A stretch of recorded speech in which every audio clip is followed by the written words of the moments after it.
Welcome once again to Lehto's Law. Here's Steve Lehto. Got a fascinating story here that sent chills down my spine because it was attorneys messing something up.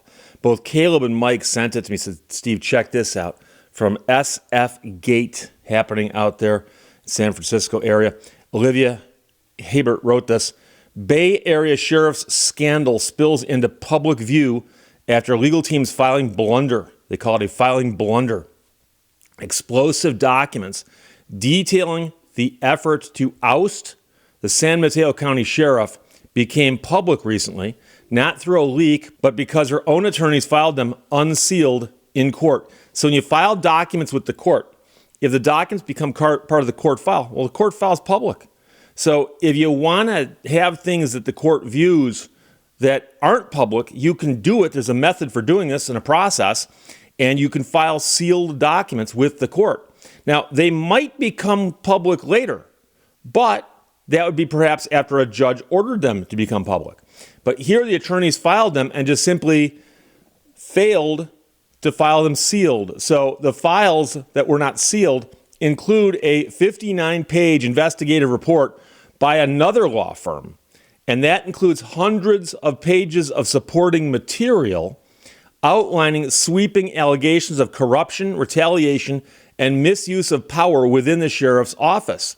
And part of that is also a transcript of the sheriff speaking in her own defense during a June 28th court hearing.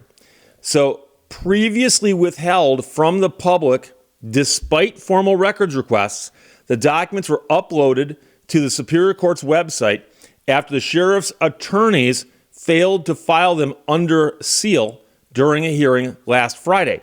So SF Gate reached out to both the sheriff and her attorneys, but it's not received a comment at the time of publication. But the reports that not sealed, the report says, throughout her tenure, the sheriff has violated laws related to the performance of her duties, flagrantly and repeatedly neglected her duties, and obstructed investigations into her conduct and at the San Mateo County Sheriff's Office.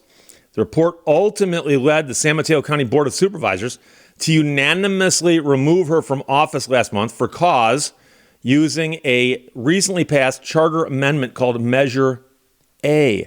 And Measure A gives the board removal powers through the end of 2028. Now, the sheriff had denied the allegations and is appealing the decision. But meanwhile, this document had not been made public yet, and now it has been. The sheriff's tenure has been defined by controversy, much of it centering on an appointment to the sheriff's office that investigators say exemplified her alleged misconduct. The report focused heavily on her appointment of a longtime friend and campaign associate to senior leadership roles in the sheriff's office. It states that that person never completed basic deputy training and refused a background check after a past criminal investigation came to light.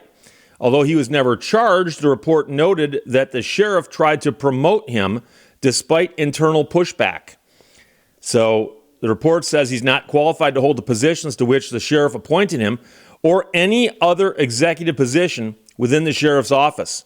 Investigators wrote that, citing morale issues and multiple resignations tied to his presence. So you install a guy, try promoting him, and people are resigning in protest. That might be an indication to something to look at.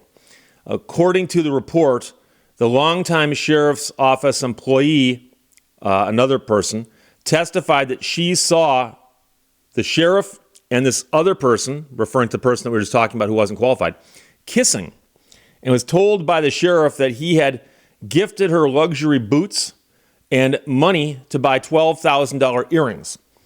Both of those people, however, have denied having a romantic relationship. So I suppose it's possible that you give luxury boots and $12,000 to buy earrings to someone that you're not romantically involved with. That's perfectly reasonable. The sheriff also came under fire for routinely using slurs to describe colleagues and county officials. The report corroborates earlier findings from a retired judge who documented the sheriff calling her predecessor a very bad word and texting other slurs about a local official. The report also cited a detective who alleged that back in 2022, the sheriff referred to a department captain with some more bad language. And here's the thing. I know people who say, hey, I should be allowed to use any words I want. This is America. Generally speaking, yes, this is America, and the First Amendment does apply to you. However, you should, in a workplace, watch what you're saying. And if you are a leader, you probably want to act with some kind of leadership qualities and actually at least pretend that you can get by without referring to people using bad language. So the report also accuses the sheriff of retaliating against a critic who is the head of the deputies union. Last year, the sheriff ordered his arrest on time card fraud charges, which were later dropped by the district attorney. So the sheriff also detailed rising tensions with the county executive, calling him the godfather of internal factions. I've worked for 3 different sheriffs, and I've never seen a county executive so intertwined in backdoor deals with members of my organization. Meanwhile, that county executive has filed a defamation claim against her.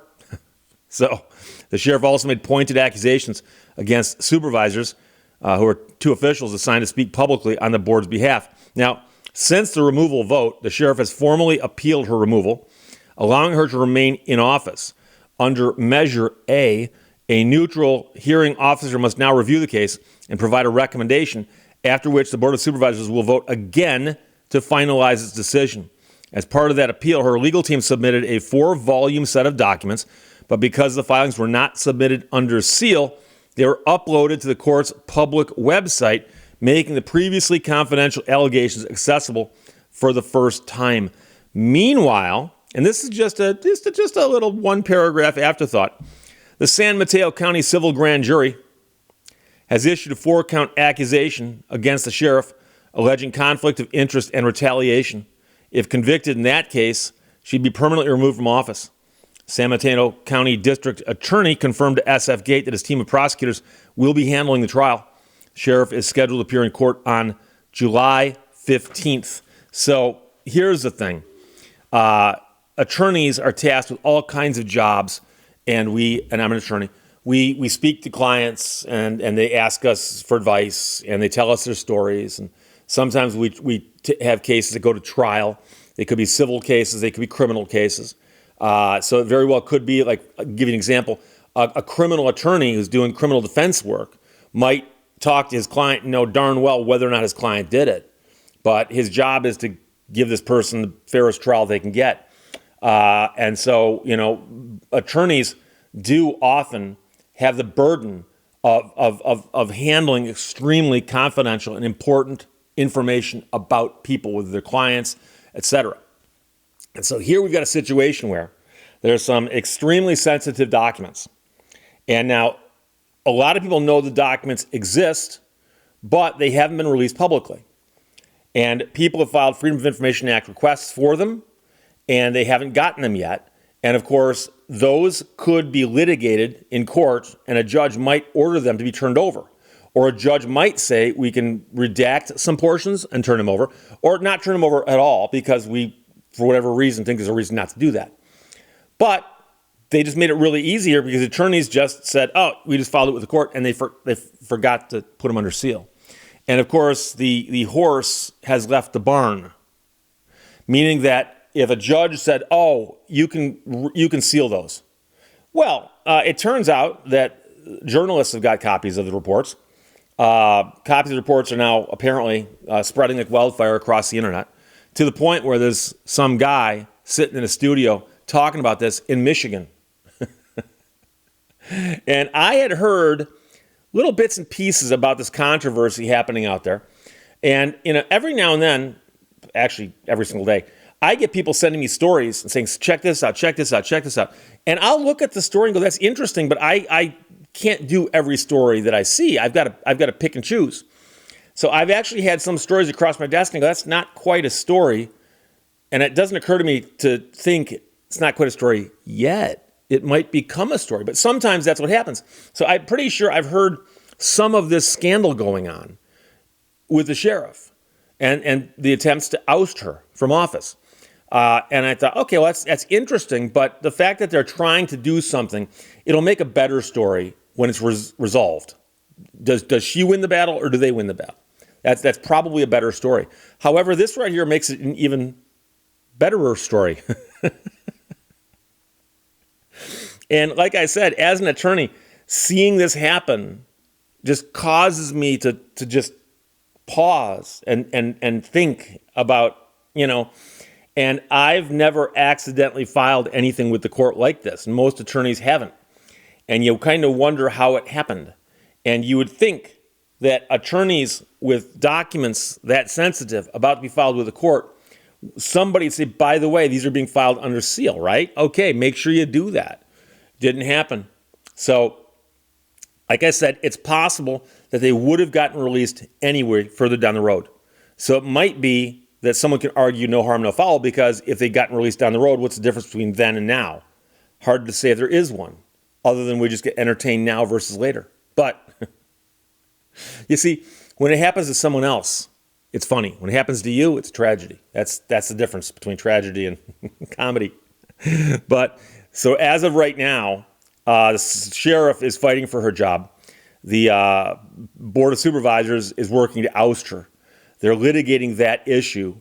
And in the process, documents got filed with the court, not under seal. And like I said, the legal files are public for the most part. And guess what? The stuff is now out there. The cat is out of the bag along with the horse being out of the barn. All kinds of animals getting out of things in this story. So Kayla and Mike, thanks for sending that. Olivia Habert wrote that for SF Gate. Bay Area Sheriff scandal spills into public view after a legal team is filing Blunder. You don't want to have that word associated with your profession. Questions or comments, put them below. Let's talk to you later. Bye-bye. Thank you for watching Lehto's Law. It's not the years, honey. It's the mileage.